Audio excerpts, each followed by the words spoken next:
Our story begins in 1956 at the Dartmouth Conference, where the term artificial intelligence was first coined. Leading this charge was none other than John McCarthy, a visionary who laid the groundwork for an entirely new field of study. Let's explore the life and contributions of this AI pioneer. No exploration of AI is complete without paying homage to Alan Turing.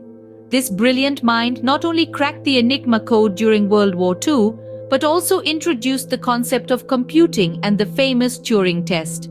Discover how Turing's visionary ideas shaped the landscape of artificial intelligence. Moving ahead to the late 1950s, we encounter Marvin Minsky, co-founder of the MIT Artificial Intelligence Laboratory.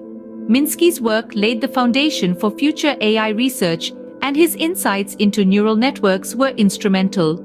Join us as we delve into the legacy of this AI architect. Now, let's step back in time to the 19th century and meet Ada Lovelace. Often regarded as the world's first computer programmer, her notes on Charles Babbage's analytical engine envisioned a machine capable of more than just calculations. Discover how Lovelace's foresight paved the way for AI. As we fast forward to the present, numerous contemporary visionaries continue to shape the AI landscape. From Jeff Hinton's work on deep learning to Fei-Fei Li's contributions to computer vision, the journey of AI innovation continues. Join us as we explore the vibrant minds driving AI into the future.